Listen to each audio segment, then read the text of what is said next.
Good morning, Skallywags. The video you are about to see was recorded Saturday night. It's now Sunday night, so about 24 hours after the initial video was shot, and just came across an article that was released back on Friday that actually touches upon some of the things that we're going to be talking about during this video. So please, if you would, stick around at the end of the video for a little update.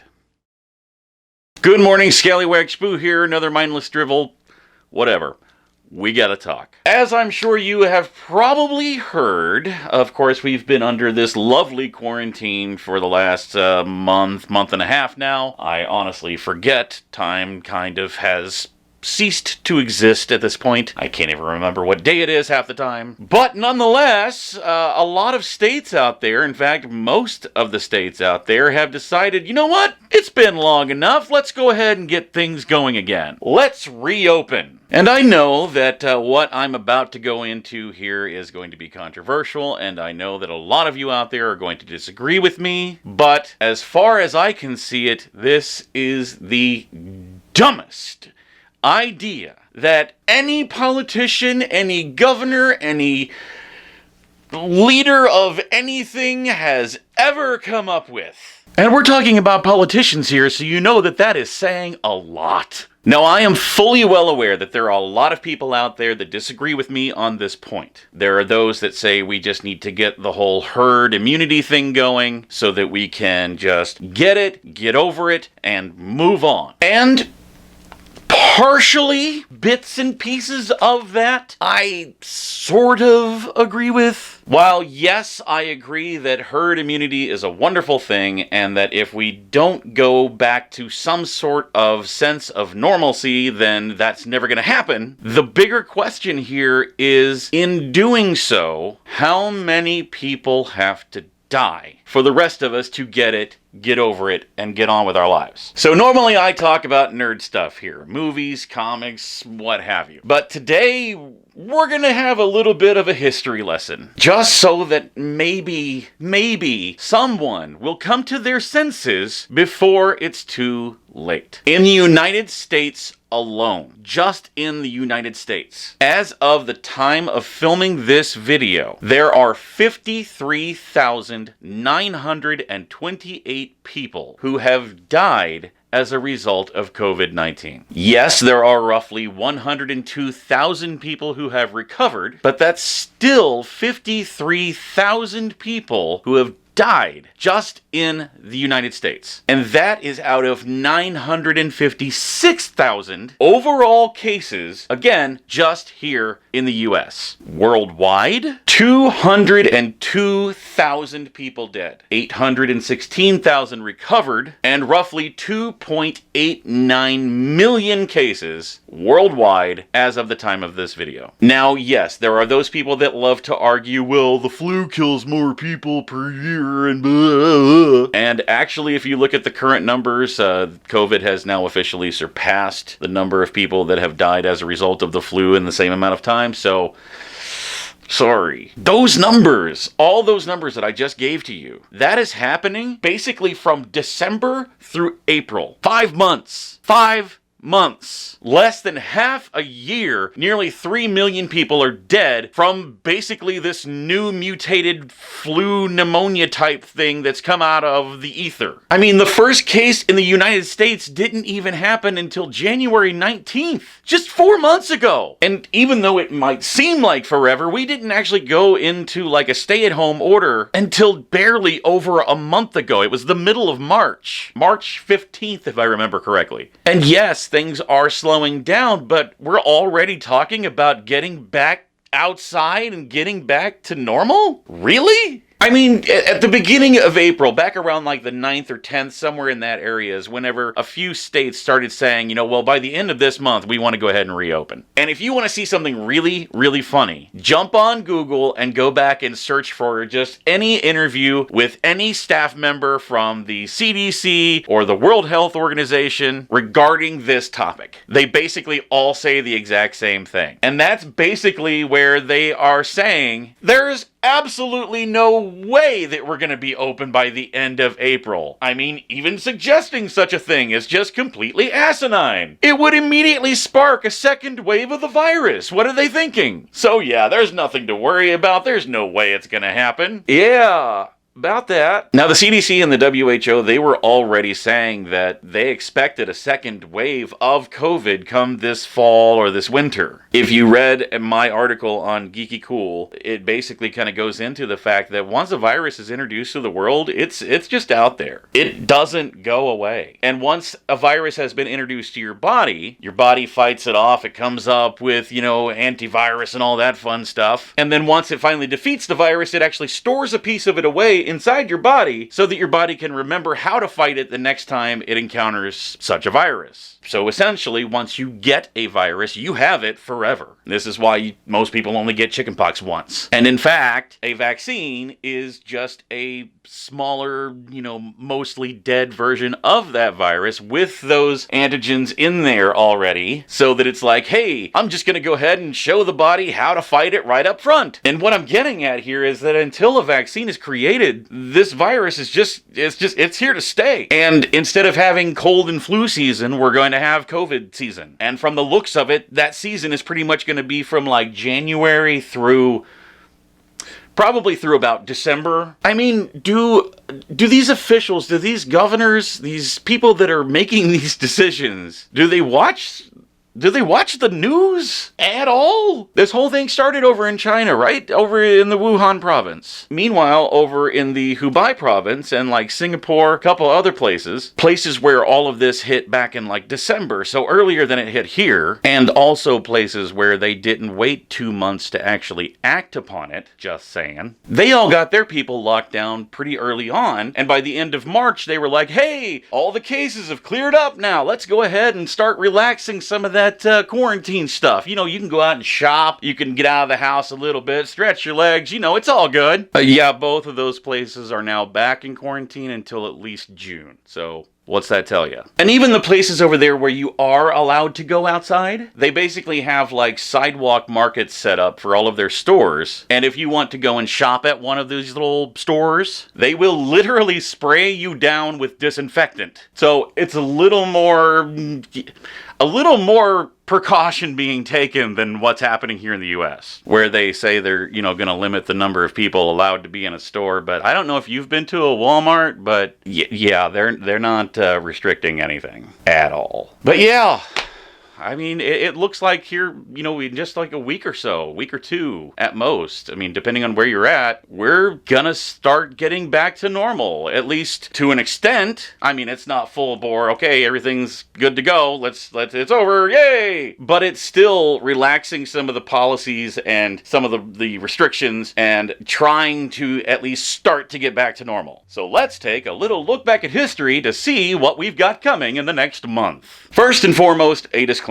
I am well aware that 1918 was over 100 years ago, and that technology and medicines and, well, pretty much everything has vastly improved in that time frame. However, it is the last time that we dealt with a worldwide pandemic of this scale, and therefore is going to get the comparison. The things that I will be comparing is strictly based not on medicine, not on technology, simply on the rules of social distancing, quarantine, stay-at-home orders, etc. Oh, and also how a virus likes to act when introduced to an unwitting public. So in March of 1918, our boys were just coming home from World War I, when a small town in Kansas suddenly reported about 100 soldiers who were all showing flu-like symptoms. 100 guys in March. Within 1 week, that number quadrupled. By September of that same year, the United States of America's death toll from this virus was already up to about 14,000. Jump ahead one more month to October, that number had jumped up to 195,000 people dead just in the U.S. 3 to 5 million worldwide. That's in about 6 or 7 months. Now, granted, the Spanish influenza, it spread a lot faster than COVID did. I'm taking that into account here. I'm not saying that the numbers are going to be anywhere near what they were back then, but a virus that kills is a virus that kills is a virus that kills. So around October, about the time that we were hitting those high numbers I just mentioned, everyone goes into lockdown. You basically have what's happening right now. Businesses are closed. Schools are closed. Churches are closed. People are told to stay in their homes unless they absolutely have to go out. And if you do go out, keep a good distance away from the guy in front of you. Sound familiar? Something else that might sound familiar is after about a month and a half or so, the numbers of people getting sick, it started to kind of dissipate a little bit. So all the governors and mayors and what have you were like, hey, let's get back to life as we know it. Gotta get out there and boost that economy before it dies. So they start relaxing some of the restrictions. And so they do. They relax their policies, they relax the restrictions just a little bit. Within just a couple of days of doing so, there were 40 new cases reported. Within 5 days of that, the number was up to 500. Within a week, 1,100. Within 2 weeks, it was up to 3,000. Just under 4 weeks, it was at 7,000. And by just a month after they relaxed the orders, they were reporting 150 new cases per day with about 60 deaths per day. So they put the quarantine back on. And they're like, we're just going to put it back on for a couple of days. Like 4 or 5 days or so. See what happens. They relax it. Same thing happens. So they put it back on a little bit longer. Same thing happens. Until finally they reported 700 new cases in just 1 day. And they finally said, no, okay, screw that, lock it down completely. The only thing allowed to be open are like banks, hospitals, and the morgue. Now you might be thinking to yourself right about now that those numbers don't sound very high. What, 700 cases in a day? 7,000 people getting sick? There's like 8 billion people in the world. Yeah, all of those numbers were just in St. Louis. One city, that's it. So they lock things back down and they stay on quarantine this time for 6 months. 24 weeks to be exact. And when everything was said and done and the whole thing was over, all those numbers, when you start thinking, okay, that's just one city, granted it's a big city, but it's still just one city. St. Louis is actually looked upon now as being one of the cities, one of the top 5 cities to be exact, worldwide, that did things right. Because in the end, they actually had one of the smaller death tolls. You look at a city like Philadelphia, on the other hand, that relaxed their quarantine about the same time that St. Louis did, even had a parade for some reason to celebrate, and they went from having 60 confirmed cases of it to having 2,600 people dead in just 3 days. And overall, we know that worldwide, when everything was said and done, that somewhere between 30 million and 50 million people were dead worldwide. Somewhere around 4% of the entire Earth's population. Although the WHO, they now think that because there weren't really a lot of like other countries that reported numbers, at least not accurately back then, that the numbers could be somewhere closer to like 100 million. Now let me reiterate here. I know that the Spanish influenza and COVID-19 are 2 completely different beasts. The Spanish influenza killed a lot more people than COVID. It spread a lot faster and a lot easier than COVID. And the incubation period for it was like 2 days. But that part actually is something else that's even scarier about relaxing the restrictions on COVID. Because the incubation period for COVID is like 2 weeks. So you can literally be spreading it to every single person that you pass on the street, every single person at the grocery store, your family, your kids, for 2 whole weeks and not even know that you have it. That is terrifying. Now, I get it. There's people out there that have had it and said, oh, it's not even that big of a deal. It's like a really bad upper respiratory. It's like having pneumonia. It's not that big of a deal. And then there's people like me who have a history of health problems, and